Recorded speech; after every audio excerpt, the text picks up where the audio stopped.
हमें खांसी आती थी, बुखार आता था, उसकी दवाई में हम यहाँ ले लेते थे प्राइवेट दवाई से, बंद हो जाती थी, फिर आने फिर ले लेते, फिर बंद हो जाती थी। कई बार ऐसा हुआ। उसके बाद में कई लोगों ने मुझे सलाह दी कि सरकारी अस्पताल में दिखाओ। तो सरकारी अस्पताल जब पहुँचे तो डॉक्टर ने जांच लिख दी और एक्सरा। तो डॉक्टर जो है अंदर से जांच लिखी, जांच भी करवाई, एक्सरा भी करवाया। उसके बाद में जो है उसने कहा कि टीबी तुम्हारे निकली है। सरकार ने देश में टीबी उन्मूलन कार्यक्रम वर्ष 1962 में शुरू किया था। टीबी एक जीवाणु से होने वाली गंभीर बीमारी है जो हवा के माध्यम से एक व्यक्ति से दूसरे व्यक्ति में फैलती है। टीबी रोग का असर सबसे अधिक फेफड़ों पर होता है, जिससे टीबी रोग से ग्रसित व्यक्ति बहुत कमज़ोर हो जाता है। इस गंभीर बीमारी से भारत को मुक्त करने के लिए सितंबर 2022 में महामहिम राष्ट्रपति द्रौपदी मुर्मू ने वर्ष 2025 तक इसे खत्म करने के लिए प्रधानमंत्री टीबी मुक्त भारत अभियान शुरू किया। वहीं टीबी रोगियों की आर्थिक मदद के लिए राष्ट्रीय क्षय रोग उन्मूलन कार्यक्रम के तहत भारत सरकार ने वर्ष 2018 में निक्षय पोषण योजना शुरू की। इसके तहत टीबी मरीज को पौष्टिक आहार के लिए 6 माह तक 500 रुपये दिया जाना है। अब इस आहार भत्ता को बढ़ाकर 1000 रुपये कर दिया गया है। प्रधानमंत्री टीबी मुक्त भारत अभियान का कैसे फ़ायदा टीबी रोगी को मिल रहा है, आइए आप खुद टीबी रोगी से ही सुने। हमें खांसी आती थी, खांसी में बुखार भी आ जाता था। उसके बाद में जो है कई बार दवाई मैंने ली। उसके बाद जो है कुछ लोगों ने जो है मुझे सलाह दी कि सरकारी अस्पताल में दिखाओ। तो हमने वहाँ गए, सरकारी अस्पताल में दिखाया जाकर।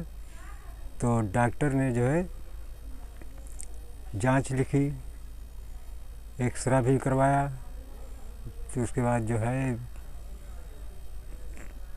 डॉक्टर ने कहा कि जो है तुम्हारा टीबी है। तो उसका इलाज चालू किया, कार्ड भी बना और इलाज चल रहा है। डॉक्टर ने कहा आपको कुछ फ़ायदा है। प्रधानमंत्री टीबी मुक्त भारत अभियान क्या है, कैसे टीबी मरीजों को लाभ दिया जा रहा है, क्या सुविधाएं स्वास्थ्य केंद्रों पर उपलब्ध हैं, टीबी रोगी तक स्वास्थ्य और सुविधाएं कैसे पहुंचती हैं, इन सवालों पर हमने सामुदायिक स्वास्थ्य केंद्र अधीक्षक अमित कपूर से बात की। उन्होंने क्या कहा, आप भी सुने। राष्ट्रीय क्षय रोग कार्यक्रम के तहत 2025 का हमारे पास टारगेट है। 2025 तक हमको जो है क्षय रोग मुक्त भारत बनाना है। माननीय प्रधानमंत्री जी का ये सपना है।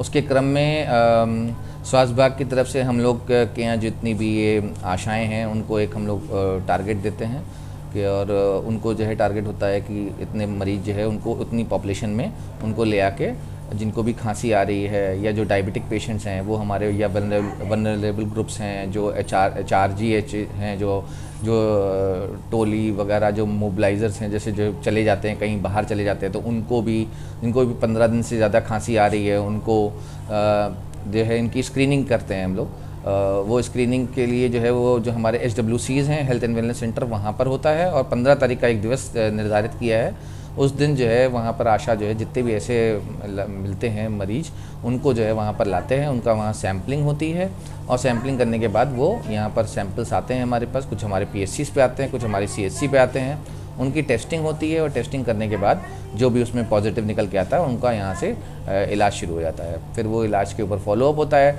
अब जो पेशेंट्स हमारे ऑलरेडी क्षय रोग के जो निकल के आए हैं उसमें कुछ हाई रिस्क वाले होते हैं, उनकी जो फैमिलीज़ हैं, प्लस जो क्षय रोग के जो पेशेंट्स हैं उनकी जो फैमिलीज़ हैं, उनकी जो कॉन्टैक्ट ट्रेसिंग जैसे हम लोग कोविड में करते थे कि उनके एक कॉन्टैक्ट किसके साथ में रहता है, उनके साथ में और कौन रहता था, तो उनके भी सैंपल्स हम लोग कलेक्ट करते हैं जिससे कि ये फैलने से इसको हम लोग रोक पाएँ और जल्द से जल्द इनका जो है इलाज शुरू करवा पाएँ, इनका कार्ड शुरू करवा पाएँ। यही नहीं, उनके जो कॉन्टैक्ट वाले जो हैं वो इम्पॉर्टेंट होता है, तो उनके साथ भी उनको भी ढूंढ के उनको भी जो ट्रेस करके उनका भी अगर कुछ ऐसे निकलते हैं तो उनका भी जो है ट्रीटमेंट शुरू कर देते हैं। इसमें गर्भवती महिलाएं भी आ जाती हैं, इसमें बच्चे भी हो जाते हैं तो उनका भी जो है ट्रीटमेंट फिर हम लोग स्टार्ट कर देते हैं, क्योंकि ये हमारे हाई रिस्क पेशेंट्स होते हैं, बच्चे हैं और ये गर्भवती महिलाएं हैं। और हमारे पास मशीनें भी, आधुनिक मशीनें भी लगी हुई हैं। कुछ जैसे हमारे छोटी वाली मशीन पे नहीं सही हो पाता तो हमारी CB नाट की एक मशीन है, तो उसमें भी हमारे सैंपल्स अगर जो वहाँ से ट्रेस नहीं हो पा रहा है तो कुछ हमारे ड्रग रेजिस्टेंस वाले जो है हम लोग CB नाट मशीन से करके वहाँ से भी हम लोग ट्रेसिंग कर लेते हैं। तो इस तरह से कुछ पैसे का भी जो है लाभ सरकार द्वारा दिया जा रहा था। पहले 500 रुपये पर मंथ के हिसाब से उनको हम दे रहे थे, अब उनको हमने जो है 1000 रुपये गवर्नमेंट ने कर दिया है, तो उनको अब 1000 रुपये उसका लाभ मिलता है जो भी क्षय रोगी मिलते हैं, जिससे कि उनको उसका न्यूट्रिशनल सपोर्ट मिल पाए और वो जल्द से जल्द जो है इस बीमारी से बाहर आ पाए। संदेश यही देना चाहेंगे कि जैसे ही किसी को भी अगर जो है खांसी आती है तो झोला छाप से के पास ना जाए, दाएं बाएं इधर उधर कहीं मेडिकल स्टोर से ही जाके सिरप ले लेते हैं वो लोग, और वो खांसी आती रहती है और दवाई से दबी रहती है।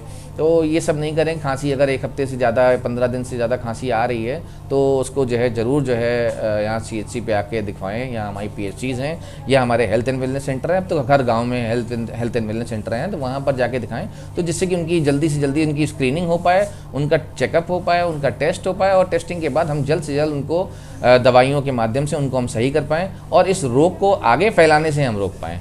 तो बस यही संदेश है, लोग जागरूक हों और थोड़ा सा जो है अपना जल्दी से जल्दी सरकारी सुविधाएं जो है उसको लाभ लें और इसको फैलने से रोकें। आप सभी वीडियो देखने वाले दर्शकों से अनुरोध है, यदि आपको ये जानकारी अच्छी लगी है तो इस वीडियो को अपने दोस्तों को साझा करें, वीडियो को लाइक शेयर कमेंट करें और हमारे चैनल को सब्सक्राइब करें।